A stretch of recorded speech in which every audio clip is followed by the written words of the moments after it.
All right, so I'm Captain Matthew Escarcega. I'm from Fresno, California, and I'm currently stationed at Fort Bragg, North Carolina. So I'm with the 5th Psychological Operations Battalion Airborne. So me and my team are a military information support team, and we're here today at the Cobra Gold HADR Humanitarian Assistance Disaster Relief Exercise for participation in this tabletop exercise.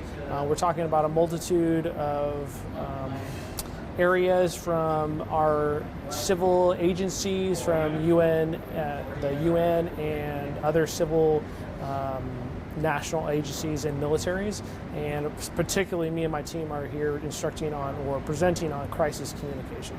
So today we talked about crisis communication, and that being how do we best correspond information to individuals and organizations on needed information in order for them to make an appropriate decision or some sort of response. It's really our ability to, one, provide resiliency into some sort of vulnerable or affected population prior to natural disaster or crisis, and then communicating that right information in order to build trust for the next crisis or disaster. Yeah, absolutely. Not only do we want to kind of have everybody familiarized on this idea or principle of crisis communication, so that way we have a shared understanding, but really what is key to these sort of joint exercises is the relationships we build with our partner nations. That's vital to not only our interoperability, but the success of our next mission or next crisis.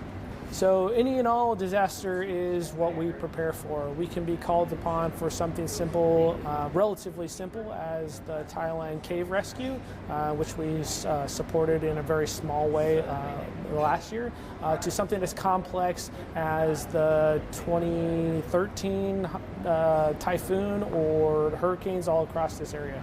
This is a region that is prone to natural disaster, and we regularly respond to it. So exercises like this, exercises where we can have a dialogue not only with our military partners, but international organizations, NGOs, and nations, is key to our success in being able to have a faster response for the next disaster.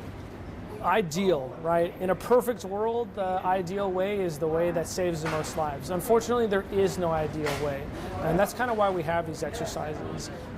We get together on a regular basis in order to practice our procedures, so that way when a disaster or crisis happens, we have a plan established in order to succeed.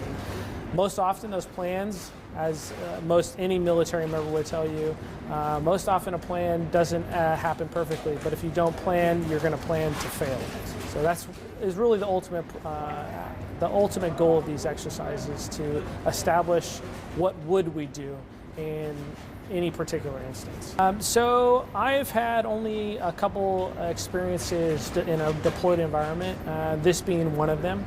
But last year I did have the opportunity to be in Sri Lanka working with Sri Lankan and Maldivian militaries, and they were great.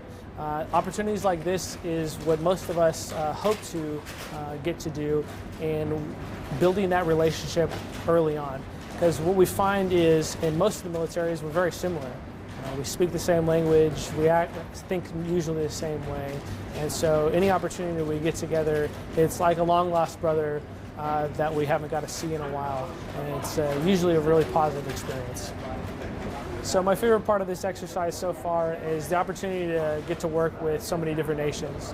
Usually in a deployed environment, myself and my team only work with one or two different militaries or local agencies of authority. In this instance, in Cobra Gold, we have 9 different nations working all together to prepare for the next disaster and ensure that we're all on the same page in order to really respond to those who are in need in the most effective manner.